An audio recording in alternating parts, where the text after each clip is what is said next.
क्या मोदी सरकार के लिए तालिबान के साथ अपनी कूटनीतिक पहल और जुड़ाव करना उचित है? क्या ये सही है कि अभी ये कूटनीतिक संबंध हमारे देश के तालिबान के साथ बने?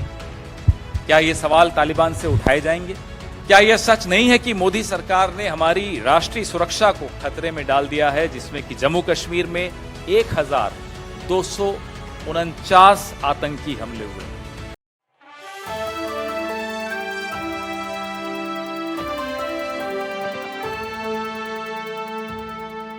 आज 7 दिन हो गए हैं प्रधानमंत्री मोदी जी, उनका कोई मंत्री, भले वो रक्षा मंत्री हो, विदेश मंत्री हो, गृह मंत्री हो, कोई भी, पिछले 7 दिन पुंछ आतंकी हमले पर एक शब्द इनमें से किसी के मुंह से नहीं निकला।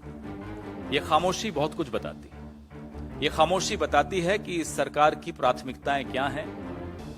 यह खामोशी यह भी बताती है कि पिछले 8-9 साल से बार बार हमें और आपको ये बोला जाता है कि आतंकी हमले नहीं होते अब मोदी जी के आने के बाद।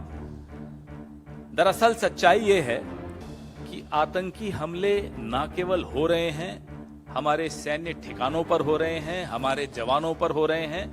हां, फर्क बस इतना है कि आतंकी हमलों पर चर्चा होनी बंद हो गई। लगाम आतंकी हमलों पर नहीं लगी, लगाम लगी है आपकी और मेरी जुबान पर, लगाम लगी है चर्चा पर, लगाम लगी है कि इस पर कोई बातचीत न हो, सरकार को कोई कटघरे में मत खड़ा करे, कोई इस पर डिबेट्स नहीं हो प्राइम टाइम पे। ये एक फर्क जरूर हमने पिछले 8-9 सालों में देखा है। हवलदार मनदीप सिंह, लांस नायक कुलवंत सिंह, लांस नायक देबाशीष, सिपाही हरकिशन सिंह, सिपाही सेवक सिंह, इन सब का बलिदान 7 दिन पहले भाटा धुरियान जंगल क्षेत्र जो जम्मू कश्मीर के पुंछ जिले में पड़ता है, वहां आतंकियों ने घात लगाकर हमला बोला। और जो बुलेट्स इस्तेमाल की गई, वो बुलेट्स ऐसी हैं जो स्टील की बनी हुई हैं और वो ट्रक की बॉडी पर एकदम उसको भेद देती हैं, उसके अंदर चली जाती हैं। कल जैश ए मोहम्मद के प्रतिबंधित आतंकवादी समूह पीपल्स एंटी फासिस्ट फ्रंट ने सेना के ट्रक पर जो हमला हुआ, उसकी बॉडी कैमरा द्वारा जो शूटिंग की गई थी, वो तस्वीर सोशल मीडिया पर कल जारी की गई। पीएएफएफ के प्रवक्ता तनवीर अहमद राठेर ने वायरल तस्वीरों के साथ एक टेक्स्ट भी लिखा, जिसमें दावा किया कि ट्रक के चालक को गोलियों की पहले राउंड्स में ही खत्म कर दिया था, मार दिया गया था। अगस्त 2021 में अमेरिका के अफगानिस्तान छोड़ने के बाद नेटो द्वारा इस्तेमाल की जाने वाली अत्याधुनिक पेनिट्रेटिव एंड रिकोशेटिंग स्टील कोर गोलियां, ये तालिबान से लश्कर तैयबा और जैश ए मोहम्मद जैसे आतंकवादी संगठनों के पास पहुंची। ये विश्व स्तरीय रिपोर्ट्स हैं इसके विषय में कि कैसे बख्तरबंद ढाल को ये भेद देती हैं, और ये गोलियां अफगानिस्तान युद्ध के दौरान नेटो ने इस्तेमाल की थी। अफगानिस्तान युद्ध खत्म हुआ, तालिबान अब अफगानिस्तान पे काबिज है, और ये हथियार जो उस वक्त वहां इस्तेमाल होते थे, अब वो इस तरह के संगठनों के पास आ गए। बड़ी गंभीर रिपोर्ट है ये। एक special inspector general for Afghanistan cigar की नवीनतम रिपोर्ट 28 फरवरी को आई थी, जिसमें वो कहते हैं कि तालिबान अपने राजस्व प्रवाह को बढ़ाने के लिए पकड़े गए हथियारों और उपकरणों के एक हिस्से को बेच सकता है। और वो अब आपको सामने दिख रहा है कि कैसे वो सामान बिक रहा है, हथियार बिक रहे हैं, बुलेट्स बिक रही हैं, और वो कहां इस्तेमाल हो रही हैं? हमारे जवानों के खिलाफ, हमारे सैन्य ठिकानों के खिलाफ लगातार उपयोग में लाई जा रही है। न्यूयॉर्क टाइम्स के अनुसार अमेरिका निर्मित पिस्तौल, राइफल, ग्रेनेड, दूरबीन, नाइट विजन गॉगल्स सहित अमेरिका निर्मित उपकरण अफगान बंदूक डीलर्स के पास पहुंच चुके हैं और वहां से वो बिक रहे हैं ऐसे आतंकी संगठनों के पास। अब इसमें हमें इस बात का बड़ा ध्यान रखना है कि जो हमारी पिछली विदेश नीतियां थी उसमें जो रुख था तालिबान के प्रति, वो रुख मोदी सरकार ने बदला है और तालिबान के साथ न केवल बातचीत शुरू की है, 2023 के बजट में अफगानिस्तान के लिए 200 करोड़ रुपए की सहायता की भी घोषणा की है। दिसंबर 2022 में काबुल में भारतीय तकनीकी टीम के सदस्यों ने तालिबान के मंत्रियों के साथ चर्चा भी की और भारत के जो प्रोजेक्ट्स हैं वहां उनको वापस से कैसे रिवाइव किया जाए, उनको फिर से नवीनीकरण कैसे किया जाए उसका आह्वान भी किया।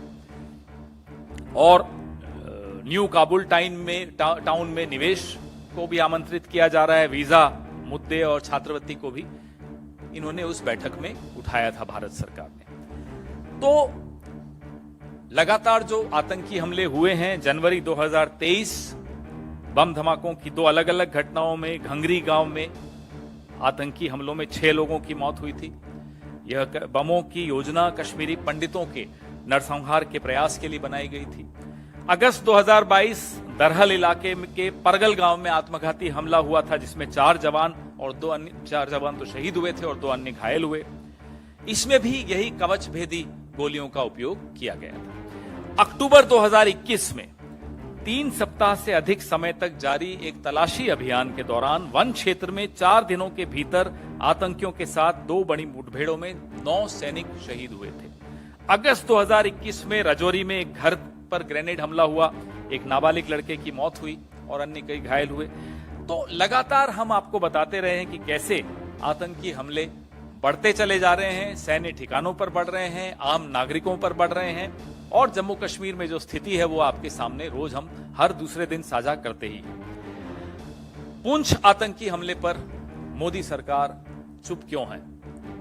एक तरफ तो सरकार चुप है, दूसरी तरफ कपड़े बदल बदल कर, भेष बदल बदल कर फूहड़ मजाक करते हुए प्रधानमंत्री सुनाई देते हैं। एक तथाकथित चैनल में एक तथाकथित पत्रकार के वहां एक तथाकथित प्रधानमंत्री जिस तरह की टिप्पणियां करते हैं, देखकर लगता नहीं है कि वो नेता है। सीआरपीएफ कैंप, आर्मी कैंप, वायुसेना स्टेशन, सैन्य स्टेशन पे लगातार पुलवामा, पंपोर, उरी, पठानकोट, गुरदासपुर, अमरनाथ यात्रा, सुंजवान सेना शिविर, सैकड़ों जानें हम लोगों ने गंवाई हैं पिछले 8 साल में और प्रधानमंत्री चुप है। कोई इन 5 जवानों की अंत्येष्टि पर आपको मंत्री नहीं दिखा।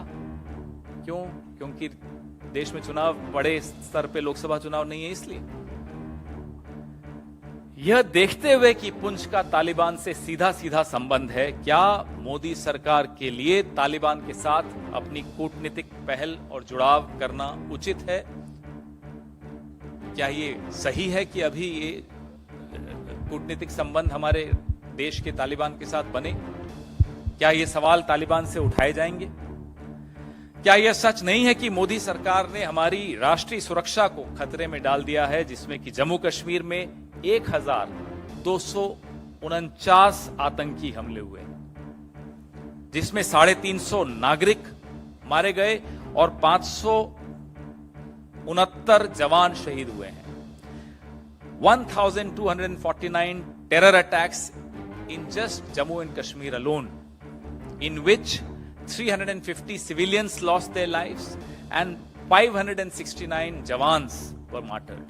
This is the story of the no nonsense, no tolerance towards terror policy of Mr. Narendra Modi. ये कहानी, ये दास्तान इस सरकार की आतंक विरोधी नीतियों की है, तथाकथित आतंक विरोधी नीतियों की। लगातार आतंकी हमले हो रहे हैं। दुनिया ने कई बार पहले देखा है हमारी सेना की पराक्रम को। वो 1967 का युद्ध हो, 71 का युद्ध हो, 99 का कारगिल युद्ध हो, जब आमने सामने की लड़ाई होती है तो हमारे जवान किसी के सामने घुटने नहीं टेकते, आगे वाले को घुटने टेकने पड़ते हैं। लेकिन पीठ पीछे हमला हो, इंटेलिजेंस फेलियर से हमला हो, तो बताइए जवान क्या करेगा? और इंटेलिजेंस एजेंसीज में कोई कमी नहीं है, एक से एक आला अफसर, एक से एक काबिल अफसर हमारी इंटेलिजेंस एजेंसीज में बैठा है।